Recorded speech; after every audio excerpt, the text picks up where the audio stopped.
vo svojej knihe píšete o tom, že ste v podstate takmer celú svoju kariéru v médiách pracovali zároveň aj v nejakých spravodajských službách a nevidíte v tom žiadny problém. To myslíte vážne? Asi by som to nemal robiť, že vás budem opravovať, ale asi musím to urobiť, lebo nebolo to tak, že som celú svoju novinárskú kariéru pracoval v spravodajských službách. Ja som, tak ako som to napísal v tej knihe, som nastúpil do Slovenskej informačnej služby po zmene alebo po páde Mečiarovej vlády a po nástupe prvej Dzurindovej vlády. A bol som v nej od decembra 1998 do jary 2005. Ale už od roku 2003 som ale nebol novinár. Ale predtým ste pracovali v tej paralelnej tajnej službe, ktorá vlastne tiež bola tajná služba. Tak to by som si najprv musel povedať, čo bola paralelná tajná služba. A paralelná tajná služba bola vlastne prvým zásadným príkladom alebo prejavom tzv. Whistleblowingu na Slovensku. Určite viete, o čo ide.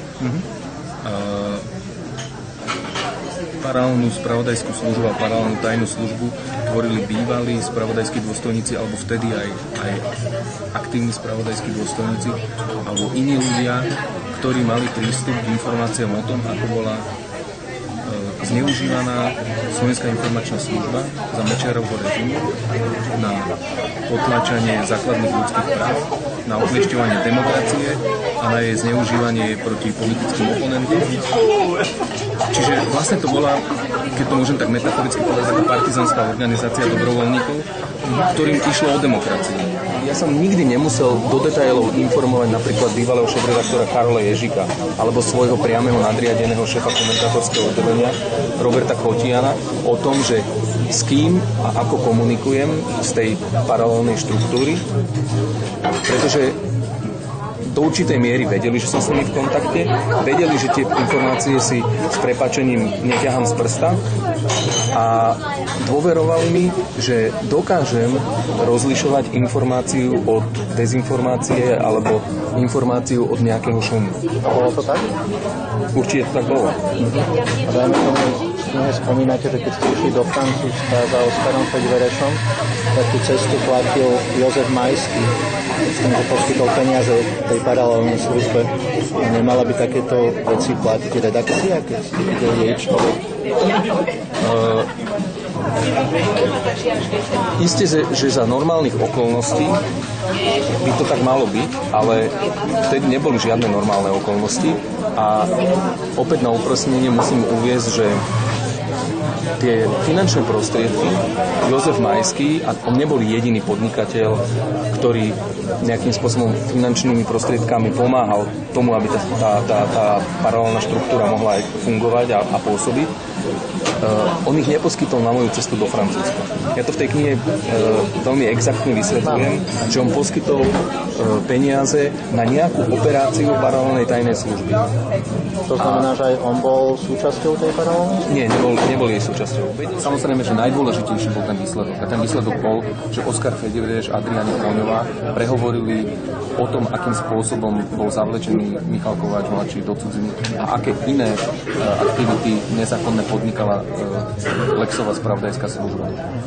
Dobre, takže vy trváte na tom, že táto vaša práca alebo spolupráca s tou paralelnou službou nemala žiaden vzťah na vašu, nie že nemala žiaden vzťah, ale negatívne neovplyvňovala vašu prácu ako novinára, že ste neboli rozpoltení, že si robíte viac pre jednu zložku alebo pre druhú zložku? Ja si vôbec nemyslím, že to bolo v nejakom rozpore. Ja to poviem úplne pregnantne.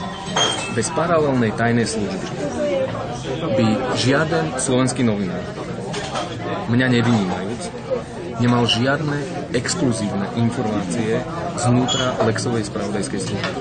Vy v tejto knihe vlastne prvý raz popisujete vo vzťahu k vražde Roberta Remiáša to, že on nejakým spôsobom bol vtedy v spojení s podsvetím, že dokonca mohol byť súčasťou nejakého obchodu s heroínom. Doteraz ste vždy vrazili tú verziu, že za jeho vraždou bola SIS, ale toto stavia celú tú situáciu do iného svetla. Prečo ste o tomto nikdy nenapísali? V prvom rade hovorím, že to, že jeho smrť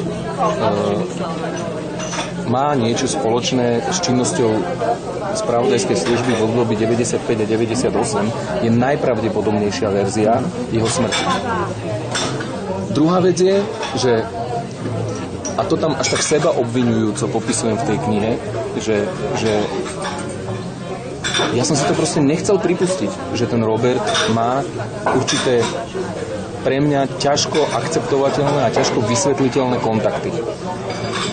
Tiež tam naznačujem, že on sa usiloval to predo mnou tak trochu zakrývať.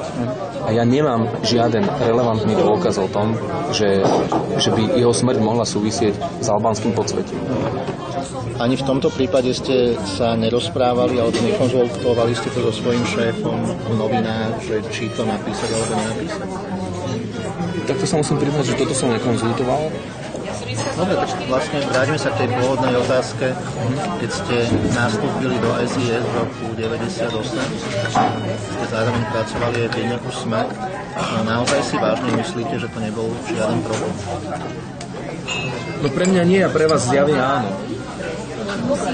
Ja viem, čo je to novinárska etika, ja viem, čo je to sloboda médií, ja viem, čo je to nezávislosť médií, ja viem, aké sú veľmi dôležité pre demokratickú spoločnosť, ale zároveň si myslím, že je prinajmenšom rovnako dôležitá spravodajská ochrana bezpečnosti spoločnosti.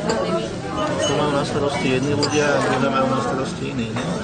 To je možné, ale keď môže pomôcť chrániť spravodajský tú spoločnosť niekto, kto má prirodzený prienik do tých rôznych záujmových prostredí a dá sa to nejakým spôsobom využiť v prospech tej spoločnosti, tak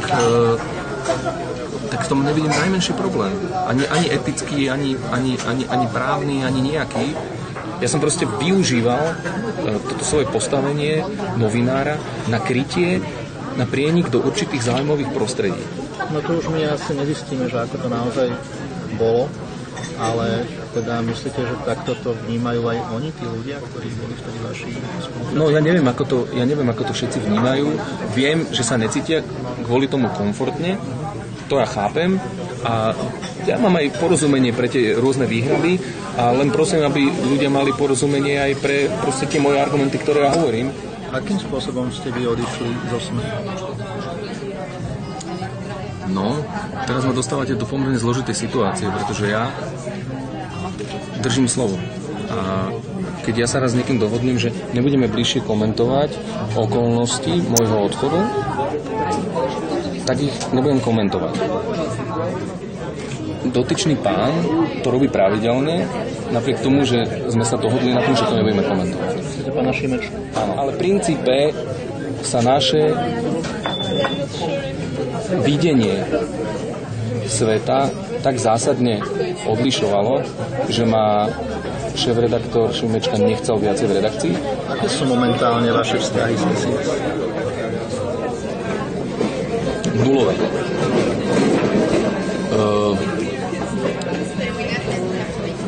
Alebo kedy ste prestali pracovať?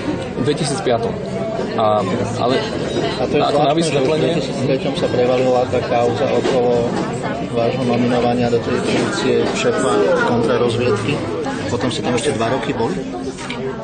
No to nie je celkom také jednoduché niekoho prepustiť zo služobného pomeru, ak na to neexistujú zákonné dôvody. A to, že som tam ešte bol 2 roky ďalšie, len dokazuje, že jednoducho to neboli zákonné dôvody na to, aby sa ma spravodajská služba zbavila. A vyhodili ma len tak na ulici. No, posledný krát tú otázku položím, že teda myslíte si, že je v poriadku, keď spravodajský dôstojník pracuje v novinách? Ja si myslím, že nie je v poriadku, keď štát tak okliešti svoju spravodajskú službu, že jej zakáže spolupracovať s novinármi, respektíve, že zakáže, aby bol novinár zároveň aj spravodajským dôstojníkom. Podľa mňa tá otázka totiž to stojí takto.